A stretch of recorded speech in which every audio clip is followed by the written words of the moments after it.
Heute zu Gast Oatlys Creative Director Michael Lee. Nothing is going to change with the climate if only people with beards and tattoos are changing the way they eat. It really needs to be everybody, and it needs to be everybody kind of now.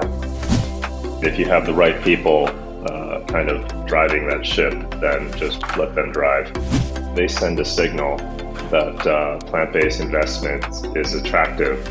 That's going to have a knock-on effect across the financial industry. We'll see what happens in 10 years if Mark Zuckerberg has his way and we're all living in a computer. Instead of having to ask for plant-based or oat milk in my coffee, that I would have to ask for milk in my coffee. So that milk is the alternative and plant-based is the new normal.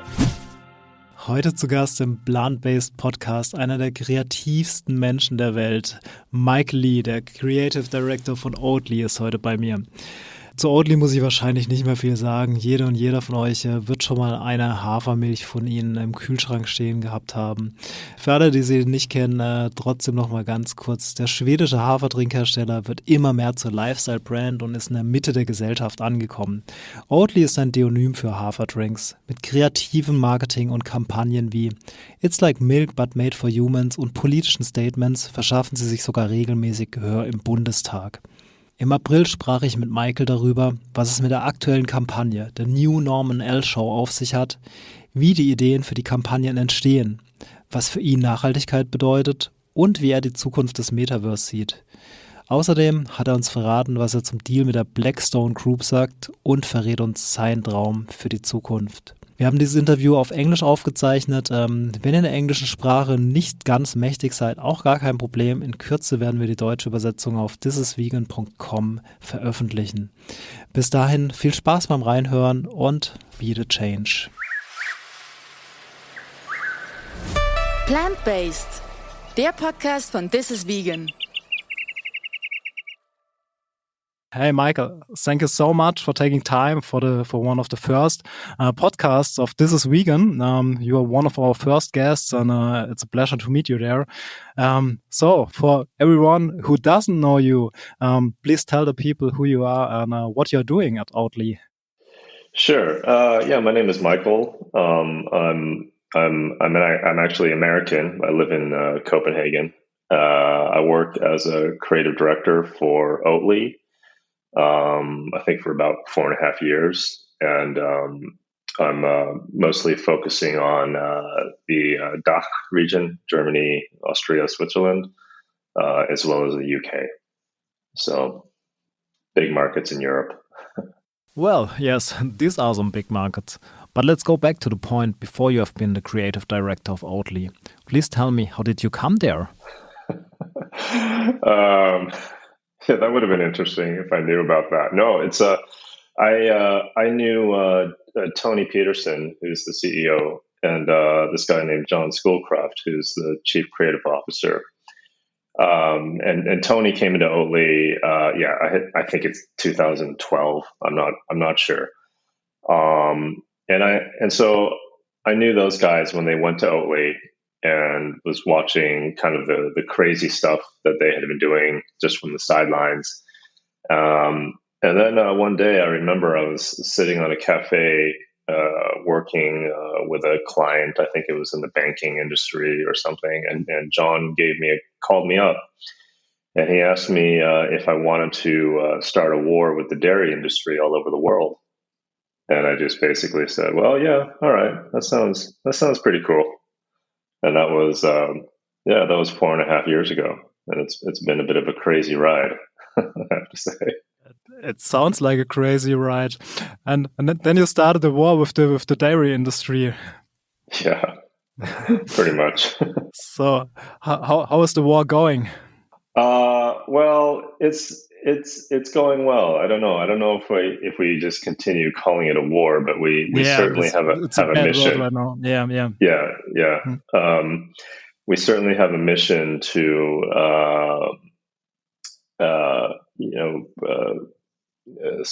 have more people switch to plant-based eating, and Certainly, the sustainability profile of the dairy industry is quite high compared to most plant-based. So that is high on our agenda to educate consumers and society of the merits of eating plant-based. And as you can probably imagine, there's quite a bit of opinions around these things. I mean, people have been drinking milk for thousands of years, eating cheese and all this sort of stuff, and nobody likes change. So it's been an interesting challenge to try to get people to switch, and hopefully we've succeeded a bit. Oh yes, I absolutely agree with that. Nobody likes change, but I mean, it's time to change right now. It's an exciting challenge, and it's really important that you rise up your voice for this challenge. So please tell me, how will you continue with this challenge, and how do you come up with all of your creative ideas? I mean, your campaigns are so crazy, wild, loud, and I love it. Please tell me, how did you get so creative? I think a lot of it comes from how we work at Oatly. We have a creative department which is called the Oatly Department of Mind Control, and like at most companies, you would have a marketing director and perhaps a creative director and an in-house creative team kind of working underneath that. And we don't have any of that. There is no marketing director. There's no filters on our work. So we have a very direct relationship with people and society. We do all of our own strategy. We write our own briefs. We do all of our own work, and we approve all of our work. There's no running it by the sales director, running it by the marketing director, because there is none. The only person who can veto is Tony, the CEO, and he never does, because I think he understands the power of a brand, and if you have the right people kind of driving that ship, then just let them drive. And I think that's a part of it. The fact that there are no filters, normally as a creative, if you work at an agency, you're always thinking, well, what is the client going to think? And you're always trying to shift the work because you know that they have to say something. Here we have none of that. So what we feel people want to hear, they're going to hear it straight from us. I think the other aspect is when we basically have one client. I mean, we're all ex advertising people, so we're all used to working on multiple clients. But now having all of your time focused on one client, and not only that, we're also kind of placed at the center of the company. So we're involved in all sorts of things, from product innovation to what's going on with sustainability, communications. It's just everything. So there are so many buttons to press. And you can go so deep into things, and we have a deep understanding of the mission, a deep understanding of where we want society to go, and I think that's kind of reflected in the campaigns, as hopefully they feel a little bit different than other campaigns, and I think it's for that reason. Yes, we see the deep understanding of the mission, and it's the same way we want to go with This is Vegan. Show the people with creative, good articles and news how easy plant-based eating and drinking for sure is, without all of this finger pointing and stuff, and just show it on the easy way, with creative campaigns. But let's go back to your creativity. I've seen a billboard of Oatly which just said, "You actually read this? Total success." Your campaigns are not only very creative, but also sometimes very provocative, and politics is involved sometimes too. And please tell me, how well can your legal department sleep at night? Basically every campaign. We have we have a very, very strong legal department to deal with us. But I think, I mean, what's happening is that the issue that we're talking about, sustainability, the planet, climate change. I mean, these are some of the biggest issues that are facing humanity right now, and everything is politicized around that. So we're always kind of waiting, not waiting, but we're always kind of swimming into kind of dangerous territory where there's a lot of opinions, a lot of division in how people see things. Like, I mean, just as you've seen with the pandemic, that brought up this whole thing about people who were for vaccinations, against vaccinations. There are people that are, obviously supporting fighting climate change, to people denying that there is any problems with the climate. So then we get into a lot of sticky areas, and the lawyers are always kind of afraid of how far we can push things. But I mean, for the most part, even our lawyers understand our mission, and that you're going to ruffle a few feathers along the way. That's just the nature of change. Yes, it is for sure. So back to the marketing topic. Now you go more friendly ways with the new Norm&AL-Show. Pretty great idea with two funny puppets, which showing without finger pointing how it's to live flexitarian without do anything right. Can you tell us a little bit more about the campaign? How did you get the idea? What is the campaign doing? And what do you want to do with the campaign in the next time? Sure. Well, I mean, that whole campaign came about from.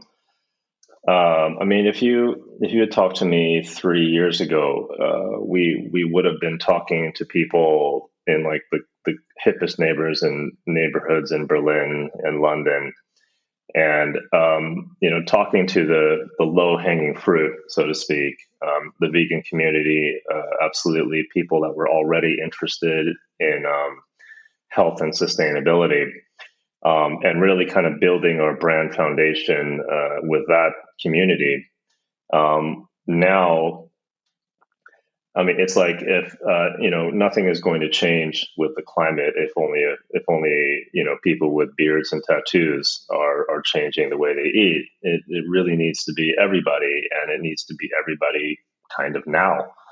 So Norm&AL kind of came out of that intention to try to bring a wider, more mainstream audience into plant-based world, and we are all very aware that a lot of people, when we start talking about go green, do this for the planet, a lot of people will just roll their eyes and they'll just like, yeah, okay, you don't need to guilt me into anything. So well, we figured, well, why don't we just use puppets? Because like everybody likes puppets, and they're using humor as a way to kind of gain people's attention. But also, I think the message of Norm&AL is that really there is no message.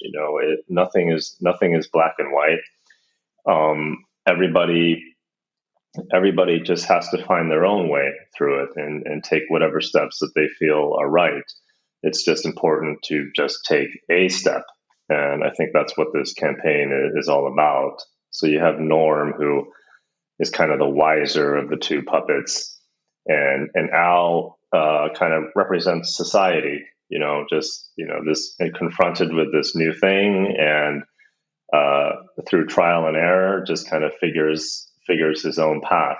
And so Norm&AL are just like the rest of us. They're just trying to navigate the plant-based world. And hopefully if people kind of see a little bit of themselves in these oat drink carton puppets, and, maybe laugh or smile a bit, then that's really all we can ask. Well, you got me laughing and smiling with this campaign, and I think many others too. So, Michael, please tell me, how did you see yourself? Are you more Norm or Earl? I think we're all a bit of both.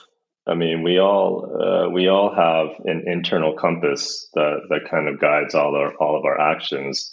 But when anyone really confronts anything different or change, it's hard, and you make mistakes. You go one way, you go another, and then you figure out your own path on how you want to move. So, yeah, I haven't really thought about that question. Although people have thought that Norm's hairstyle is based on mine, which it isn't, but.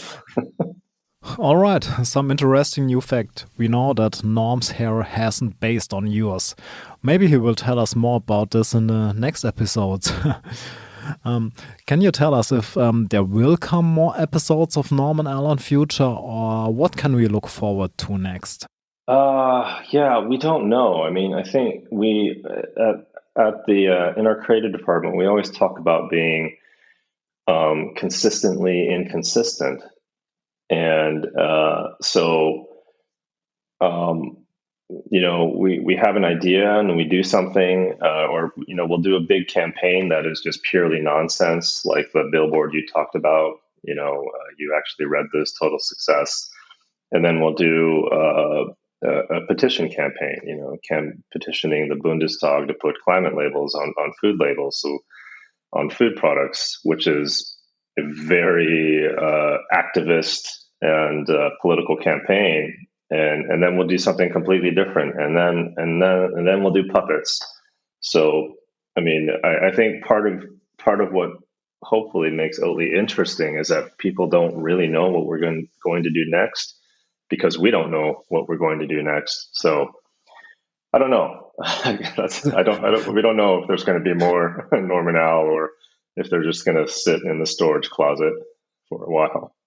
Oh no, we love them. We really hope that they don't have to sit in the storage closet and collect dust. So maybe we see them again. We really hope so. Another topic. One of your biggest campaigns was It's Like Milk But Made for Humans. Now it's possible to have real milk produced in a laboratory on basis of stem cells. What do you think about this on long term? Is this also a topic for Oatly? Yeah, well, I don't know. I mean, I don't know anything about that, but I do think that, as a company, we support anything that kind of furthers research into sustainability. And, who knows what Oatly is in 10 years. It might be something completely different. So I think for the time being, we'll stick with oats, though. But you are not just the fancy oat milk company. You're also deeply into politics, and you love to confront them, and the dairy industry, of course, too. What political campaigns do you have going on right now, and what's coming up next? Well, we did something last year with AM 171, which was this legislation in the EU that I believe the dairy industry was kind of pushing for, that would severely limit how plant-based brands could market their foods. So that was fairly successful for us in teaming up with ProVeg and other plant-based organizations to really get some signatures around people that were quite unhappy with this legislation. So I mean, I think part of what makes us Oatly is that we're not afraid to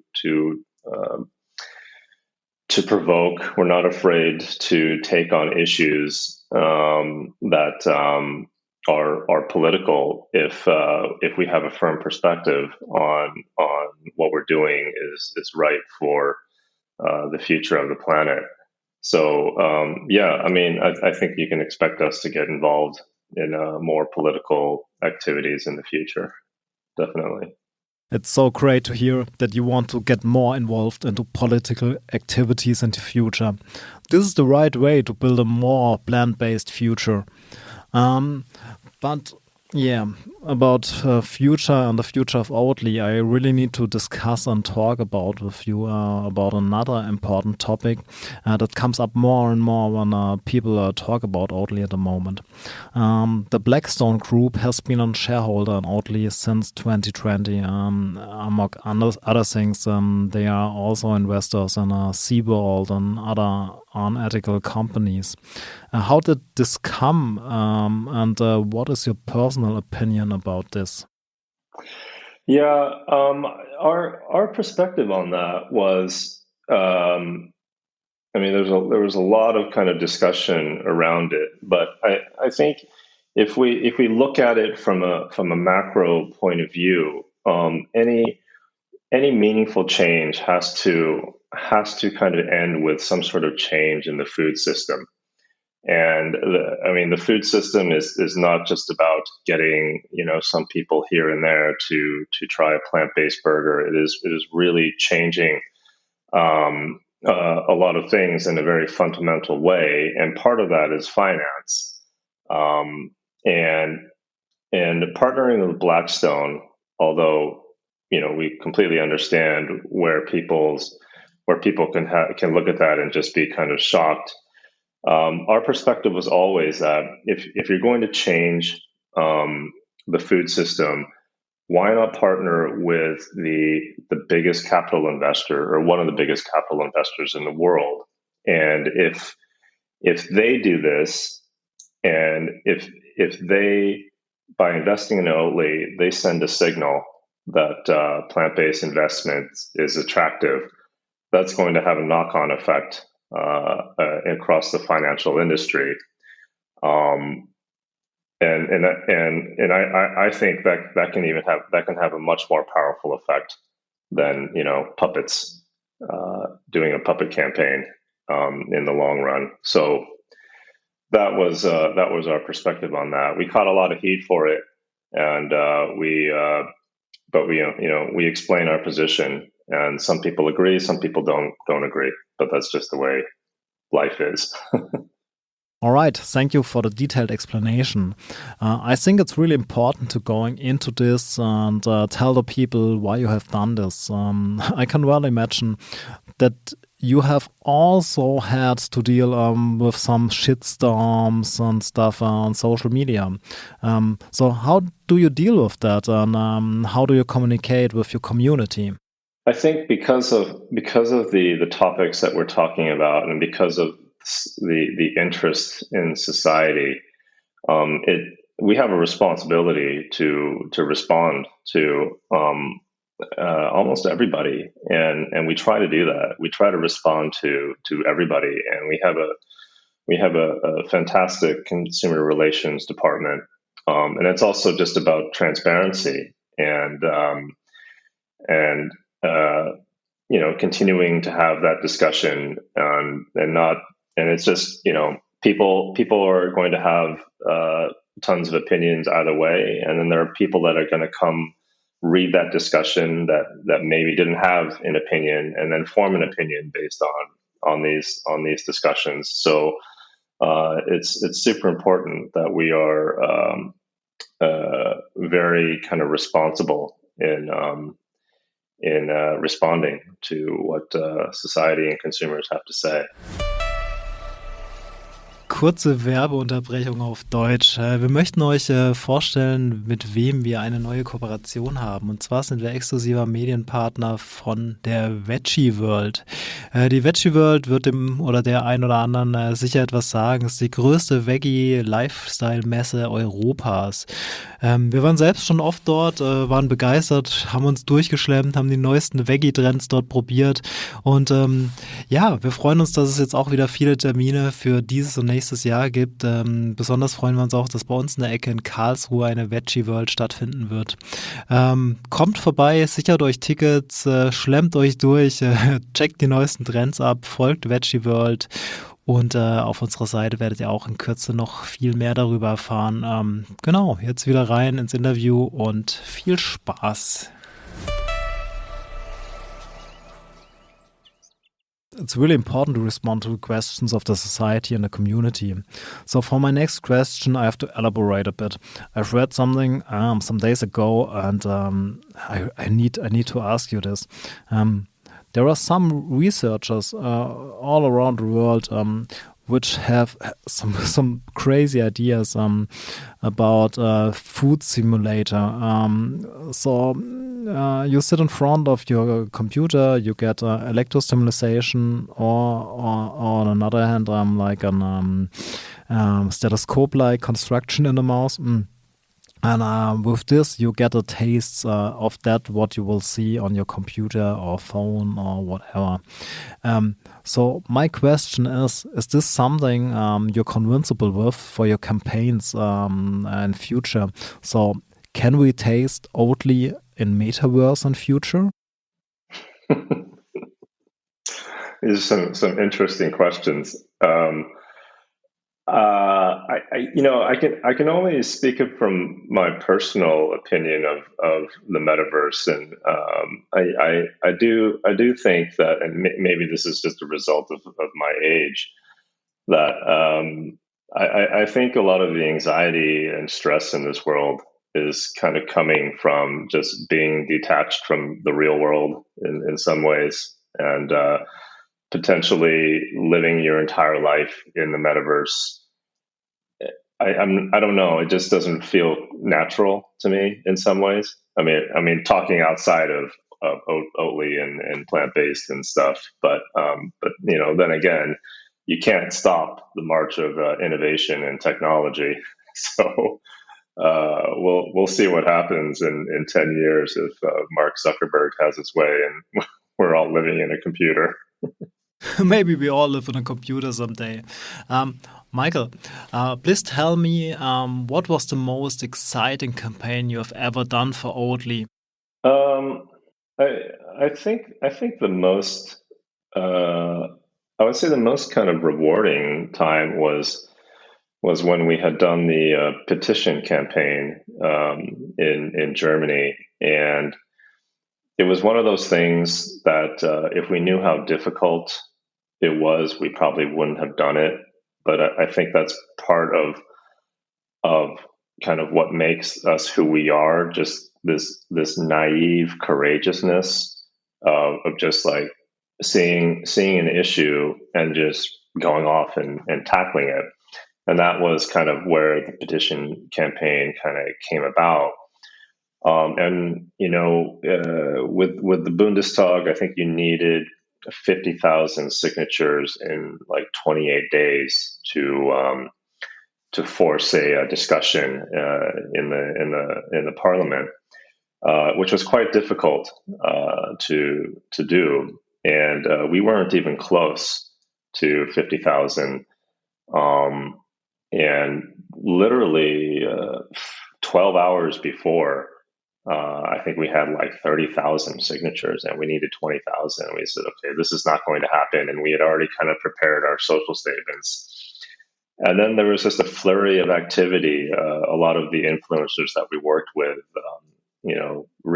really pitched an effort to German society, saying, "Look, we need to make this happen." And we ended up with 57,000 signatures, like literally at the deadline, and that was quite exciting, actually, and quite inspirational just to see that how society kind of responded to an issue like this. That was quite. I thought that was pretty cool. Well, that is pretty cool. So congrats for this campaign. I really like it, and we all love it. So, Michael, is there any game changer tip you have, and or is there anything at the end you like to say to the people which are listening to the Plant-Based Podcast right now?